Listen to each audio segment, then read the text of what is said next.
I've had people tell me, well, if you don't work on Mondays, then Tuesday's the same thing. Oh, well, that's hilarious. It's not, okay? Because I have a different mindset on Tuesdays. I love bookkeeping. Hi, everyone, and thank you for listening to the I Love Bookkeeping podcast. My name is Hannah Robinson. And I'm Melissa Honan. Thank you for tuning in. Today, we're going to be continuing our work-life balance series, and we're going to be discussing time blocking and some tips for creating a great work-life balance calendar. Melissa, I feel like you're the queen of this, are you not? I think that I could have some room for improvement, but I think that I have been working on it. I won't call myself the queen of anything, but I guess I'm the queen of advocating for work-life balance, not necessarily practicing it. And so I think a couple episodes ago, I mentioned that I really wanted to get into like physically, how can you aggressively defend your personal life? And I think a great way to do that is with the 5 tips for creating a work-life balance calendar and let technology aggressively defend your personal life for you. Well, and I think that's great that you found a way to combine modern technology with slowing down and really balancing out your work and your life. And I feel like when you run by a schedule, you tend to stick to things better. I know I do. If I create a to-do list or have a schedule for the week or a schedule for the day, I usually stick to it a lot better. But what's your first go-to tip for creating a calendar for your work-life balance? Yeah. So I think, kind of an offshoot, we were talking about that you need to create your ideal schedule, right? Like, what is your availability for work? And then once you have that, you need to set your availability in your calendar. And so for the purposes of these tips, I'm going to be using my Acuity calendar. However, I am like 99% certain whatever type of calendar you will be using, it might be Calendly, should have similar things for creating this schedule in their system. And so for Acuity specifically, there is a button called availability. It's as easy as that. And you have a calendar in that availability section, and you can edit your availability and limits. And so it's really, really important to just immediately go in that to your hours of availability. There's a section called regular hours and put that in. So if you only want to work from 8:30 to 3 o'clock, then you need to put 8:30 to 3 o'clock, whatever days of the week, and save those regular hours. And it will automatically set your working days, your available time, at least to the outside world, to those hours. That being said, if you only want to work from 8:30 to 3 and you know that you have other things that need to be done and you're going to be time blocking. So for instance, for me, every morning from 8:30 to 9, I have my client success team meeting and office hours. So I'm not going to have that open on my calendar for external meetings. So, you have to think a little bit further ahead on, okay, if I'm only working from 8:30 to 3, I need, an hour or two before I start taking those meetings, then I'm going to set my availability for client meetings from 10 a.m. to 2 p.m. Because in at least, I think, a perfect world, you need to have padding on both sides so that you can really amp up to start your day on the right foot and then kind of like, simmer off at the end and not just be running frantic. Because if you take a client meeting up until 3 o'clock, when you want to stop working, those tend to run late. You have to take notes after then there's an email, and all of a sudden that 3 o'clock hard stop is now 4. So making sure not only that you set that perfect working hours, but you consider how you need to pad it on each end so that you stick to it and enter that in to your calendar as your regular availability. So when you're creating your calendar, do you tend to work on a day-to-day basis, or do you kind of work on a weekly? So my schedule is a little weird. And so I think it's really important for you to determine what works best for you. I hate working on Mondays. You do. And right now I do. I do. It's terrible. My brain just doesn't work for at least the first half of the day. It's just maybe it's just the thought that it is a Monday, because I've had people tell me, well, if you don't work on Mondays, then Tuesday's the same thing. Oh, well, that's hilarious. It's not, okay? Because I have a different mindset on Tuesdays. But regardless, where my business is right now, I do still need to work on Mondays, but I don't take meetings, and that's the difference. So how I've arranged my calendar is on a weekly basis of what I want my week to look like, and then what I want each individual day to look like. And so I don't take meetings on Mondays or Fridays. I stack my days on Tuesdays, Wednesdays, and Thursdays. Tuesdays and Wednesdays are for external client meetings specifically, with some internal team meetings depending on what I need. Thursdays are for team only. So I don't take any external meetings on Thursdays. And how this works is, really to position my mindset for what my day is going to look like. I'm an introvert, and it's really hard for me to just constantly be meeting with people that I don't know. And so I push all of those meetings into 2 days of the week, preferably one, and back to back to back. So I just get it out of the way.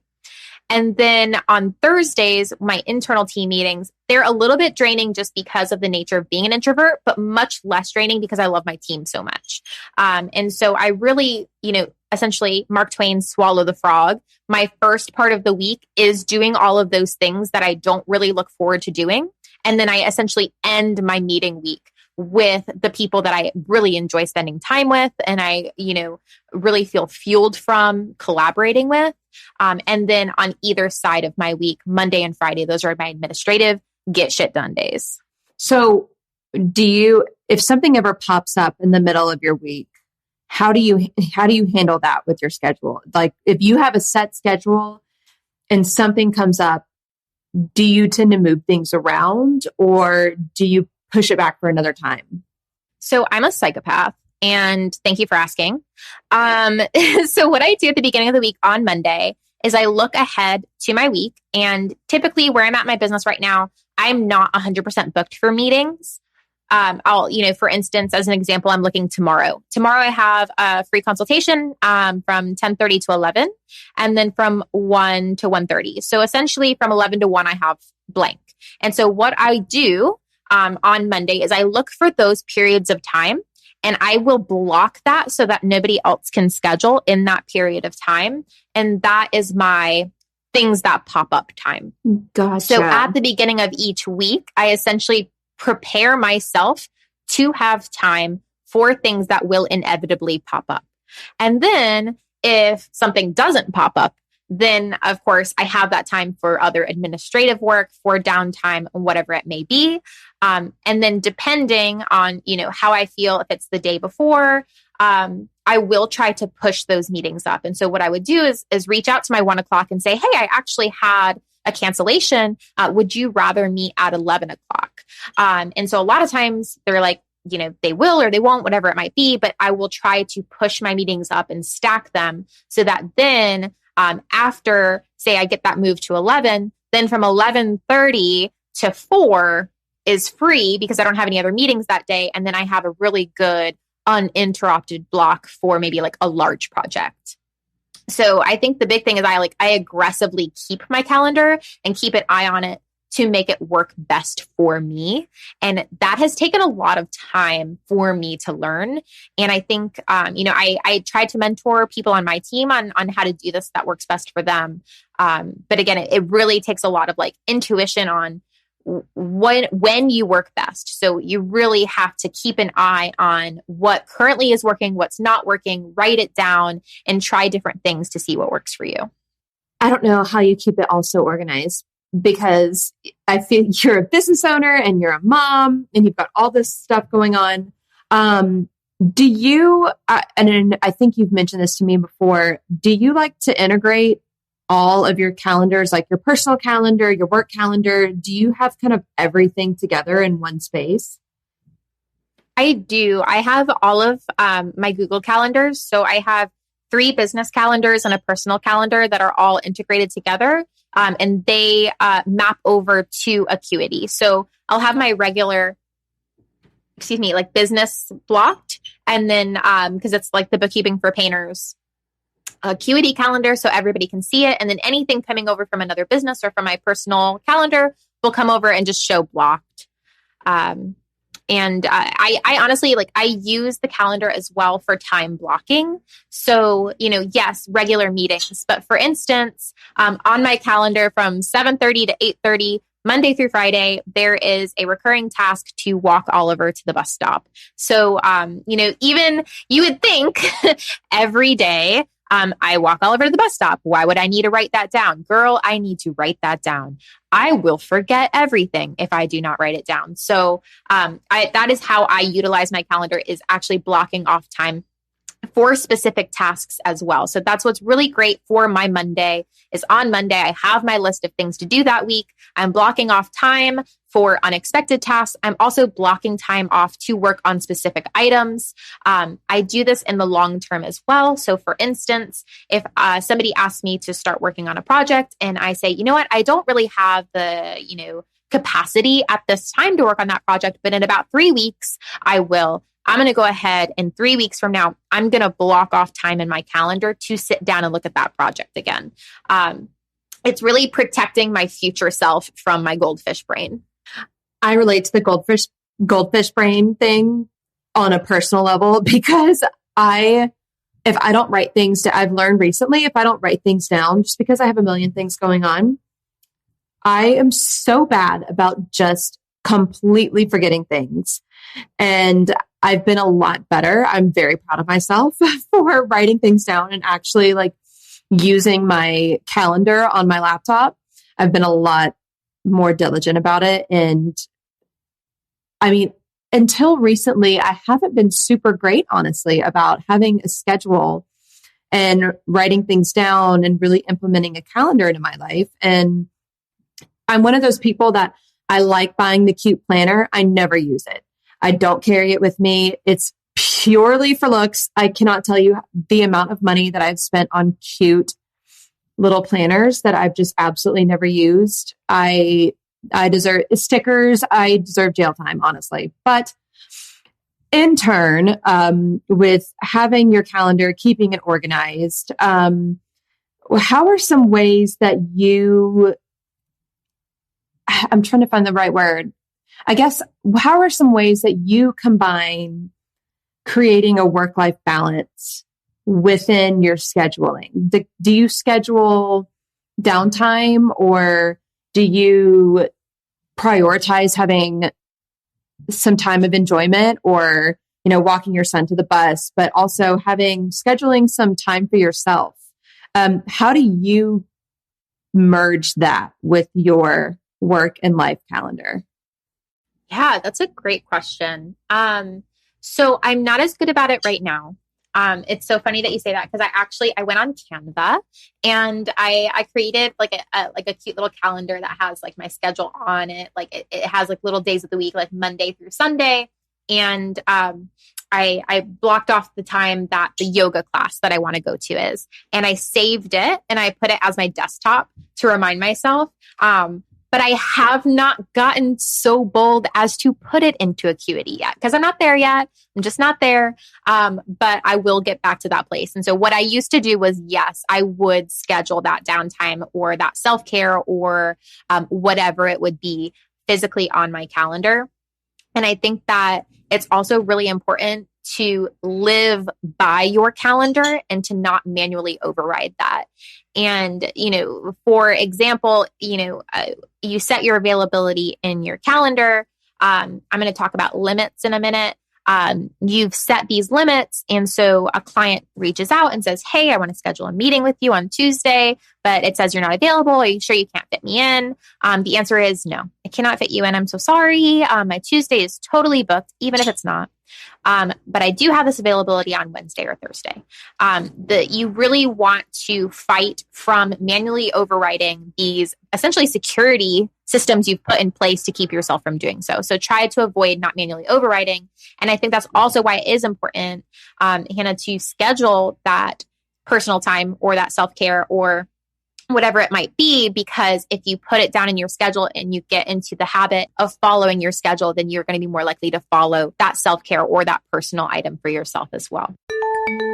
Today's show is brought to you by Keeper, the one app to run your bookkeeping business.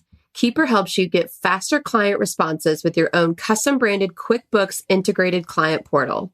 Finally, you can say goodbye to those pesky spreadsheets full of uncategorized transactions.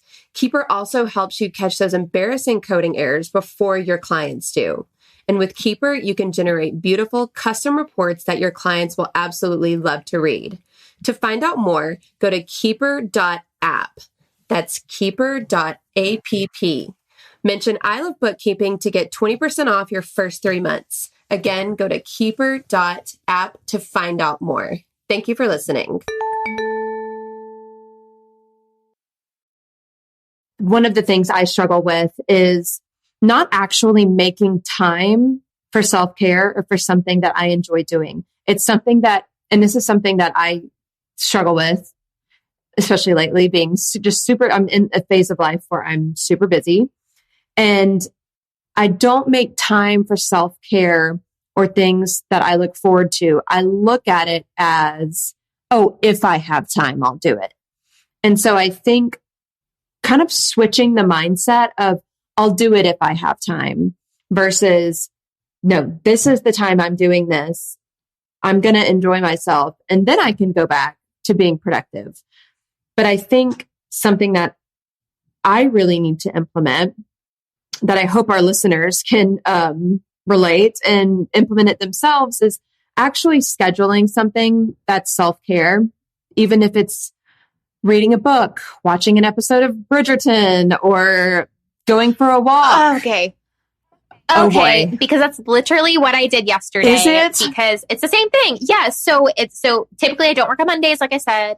But I did have a half day yesterday with my morning check-in with some administrative stuff. And I did take, a one-off meeting, because I did the manual override, that you're not supposed to do. So, do what I say, not what I do, guys. But anyway, the second half of the day, I hit that wall, man. And I hit it early. I hit it around noon.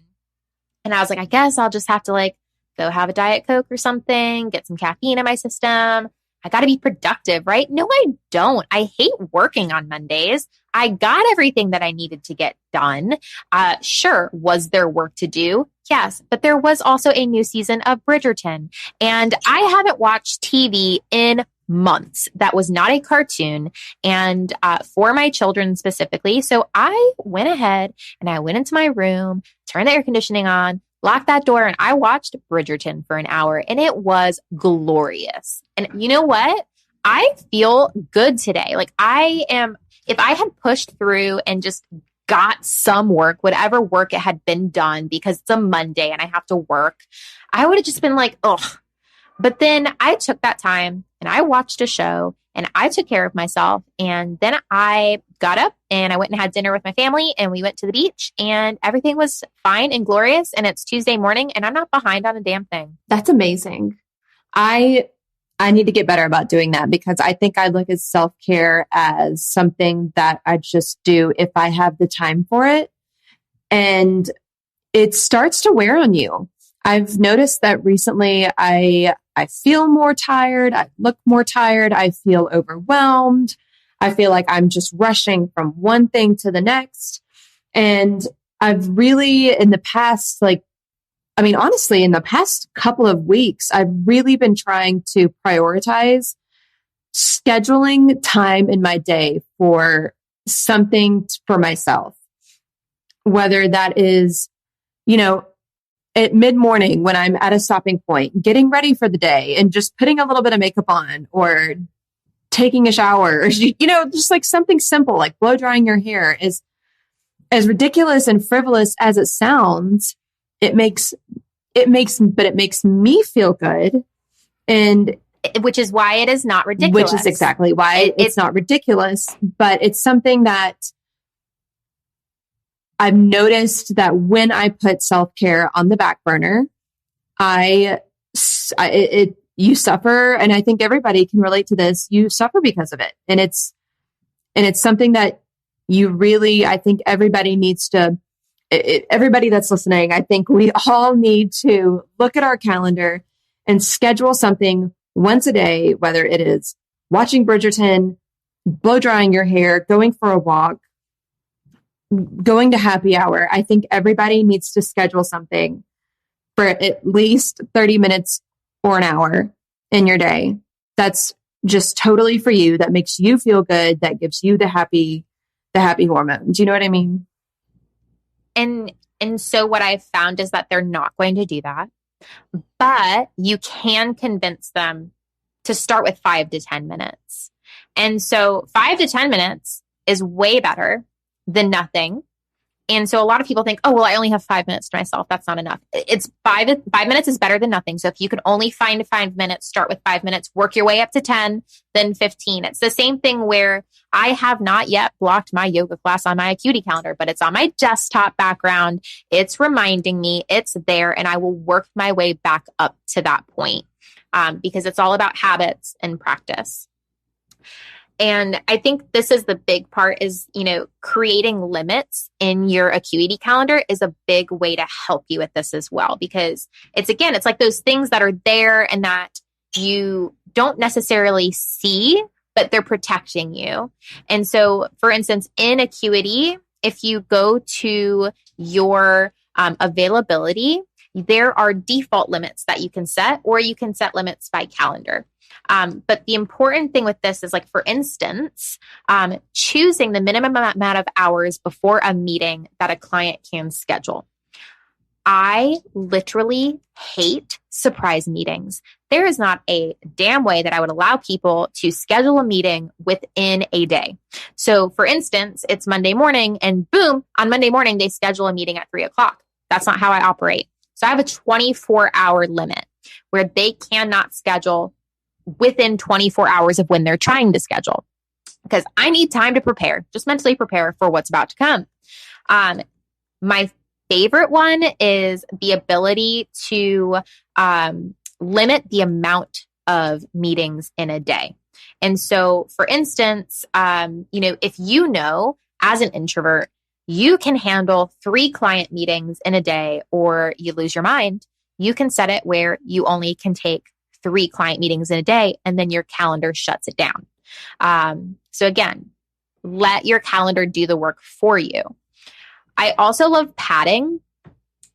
You can, pad your meetings in the meeting type. So for instance, if you know that you want to set the expectation with the client that your meetings are only 30 minutes, but you know that you have some clients that are a little chatty, you can still set that meeting for a 30-minute time with a 15-minute pad afterwards, just in case they go over, but you're not setting the expectation that it's going to be a 45-minute meeting.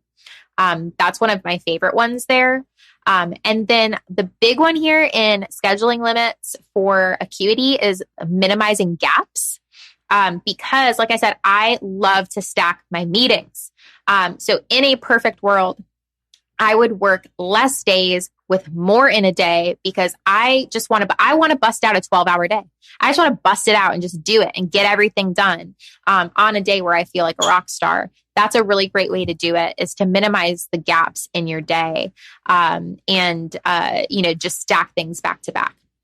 I do have a little workshop that I'm working on, which is like sales for introverts. And that's honestly free advice. One of my biggest tips, just stacking those days, so that you're kind of minimizing the amount of time that you're having to think about that social interaction, right? Because a lot of the big anxiety inducing thing is leading up to the meeting. And so if you're having that anxiety leading up to the meeting, and then you're doing meeting, and it's done, it's so much easier to then work your way down from that afterwards. I completely agree with, but I completely agree with, I like to kick my day off start earlier in the day with the hardest things that are going to stress me out the most to tackle. And then it's all downhill from there, instead of building up this anticipation of feeling like you can't get anything done because you're freaking out about a meeting, which I'm one of those weird people that if I have a doctor's appointment at 4 p.m., I feel like I can't relax until I know that I'm going to make it there on time. I'm a complete weirdo like that. Yeah. No, that's me. But high anxiety. But I think creating a schedule that really suits you and your personality and the best time of day that you know that you're kind of on. I think that's something that's super important with creating a calendar, especially with creating a calendar with work-life balance, because I know for me personally, I like to tackle the bigger things earlier in the day so that it's kind of downhill from there and it gets easier, because I tend to I think everybody hits a wall mid-afternoon. Well, I shouldn't say everybody, but I hit a wall mid-afternoon. And I know that a lot of people can relate, but some people don't. Some people hit a wall, or they're just completely not morning people, and they have to schedule harder things for in the afternoon. So I think kind of knowing yourself and getting honest with yourself is something that's really important when creating your schedule. That is so true. And I just realized, I think I said this earlier, and I just wanted to say it again, which was like, oh, like the Mark Twain swallow the frog thing, and realize like people probably think I'm insane, but it's a real thing. And so Mark Twain said that if you eat a live frog first thing in the morning, then nothing worse will happen to you the rest of the day. And so that is literally how I schedule things, which is like, if I have a nightmare that I need to deal with that day, or whatever the hardest thing is going to be, I just want to like get it done. And then everything else is like you said, downhill from there. Right. And that's how I schedule my week. Why it's like, okay, on Tuesdays and Wednesdays, I've got those external sales calls, new clients, referral partners, industry partners, whatever like that hard social interaction is. That's my first part of the week, because then boom, on Thursday, I'm hitting the groove. I'm doing good. I'm meeting with my team. I'm happy. All that hard stuff was done first. And so this was actually the last step, which I think I did them out of order, which is to create different availability by appointment type. And so like I had mentioned with setting availability in your calendar, is that if you have different types, you have a client consultation or a prospective client or an industry partner or a team meeting, you can, in your scheduling calendar, create different availability by appointment type. And so for my free consultations, they only have the option of scheduling on a Tuesday or a Wednesday. And I have decided in the place in my business where we are now, that if that doesn't work for them, then I don't give a damn. And that's because at the end of the day, I cannot burn myself out over a prospective client that I have never met. Now, you might not be there. You might be at that, like, bootstraps. I got to get everything I possibly can. But even then, you can still have more time available. Maybe it's just specific set hours of the day. But really think about what the expectation is that you're setting for the clients by doing that. So same thing, internal meetings. I have those available on Thursday. I have them available on Tuesday as well. And then I do have more availability for current client meetings. So Tuesday through Thursday, actually, I will meet with a current client rather than, for prospective clients, they only get Tuesdays and Wednesdays because my current clients, I need to prioritize them, give them more time if necessary. But I do still try to schedule them on Tuesday or Wednesday if I'm manually scheduling them. But I do have like a Thursday overflow. So again, use your calendar to set yourself up for success. Determine what your limits are. Determine what your availability is. Set that availability in that calendar. Integrate all of your calendars so that you don't overbook, and then live by it. Just live by it and really stick to it. Have an accountability buddy if you need that will judge you if you override your calendar. It's a great way to just force yourself into a work-life balance so that you can get into the habit. And then once that habit is established, it will come easy to you. To everybody listening, I think what we talked about today, start with 5 or 10 minutes a day and establish one small act of self-care per day for you to just knock out and enjoy yourself. And don't be like me and only do it if it fits in your schedule. Put that 5 to 10 minutes on your calendar. Right now. If you have tips about how you like to schedule your day or how you like to incorporate work-life balance into your calendar, please shoot us an email. We would love to hear from you at success@ilovebookkeeping.com. Again, that is success@ilovebookkeeping.com. bookkeeping.com. Another thing that I have forgotten to ask you guys to do, if you feel so inclined, is to leave us a kind review on iTunes or Android. If you're feeling nice, if you're feeling like you want to talk nice. But